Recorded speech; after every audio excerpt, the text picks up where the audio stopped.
各位投資者，你有冇諗過，喺能源投資領域，竟然隱藏住一隻被市場嚴重低估嘅股票？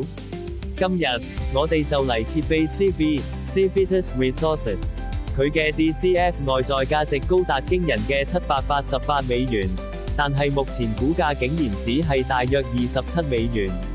呢個巨大嘅價值落差，係咪預示住佢就係你一直尋找嘅下一個能源股投資機遇？一齊嚟深入探索 Civitas Resources 喺美國洛基山脈地區，尤其係科羅拉多州嘅 DJ 盆地，係一家專注於石油同天然氣勘探生產嘅獨立公司。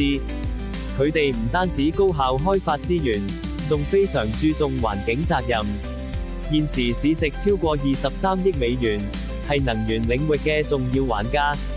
講到投資價值， CIVI 嘅財務數據真係亮眼。佢嘅市盈率只有3.44倍，市淨率更低至0.38倍，呢顯示佢可能被嚴重低估。更吸引人嘅係，佢提供高達7.59%嘅誘人股息收益率。對於追求穩定回報嘅投資者嚟講，呢個無疑係一個好消息。從技術指標睇， CIVI 都發出咗買入信號。RSI 指標處於40.48，顯示股票可能處於超賣區域。而佢嘅50日同200日移動平均線都高過當前股價，呢通常都預示住未來股價有反彈嘅潛力，係一個值得關注嘅入場時機。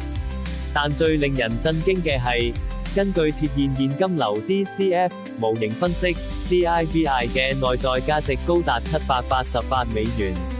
相比目前約27美元嘅股價，呢個高達29倍嘅巨大差距，強烈暗示住公司存在驚人嘅被低估潛力，可能係一個千載難逢嘅投資機會。再深入睇公司財務， Civitas 嘅 EBITDA 利潤率持續增長，由2021年嘅52%提升到2024年嘅近68%，顯示佢盈利能力不斷增強。此外，佢嘅自由現金流同淨利潤比率都長期保持喺健康水平，證明公司有強勁嘅現金創造能力。當然，投資總有風險，雖然佢有強大潛力，但係過去一年 CIVI 嘅表現未能跑贏大市同能源板塊，呢可能反映市場對佢有啲憂慮。同時，公司近年負債比率有所上升，投資者需要密切關注呢個趨勢，以及遊戲行業嘅周期性風險。你今日估咗未？本內容只供參考，並不構成任何形式之投資建議、邀約或推薦。投資有風險，買賣需謹慎。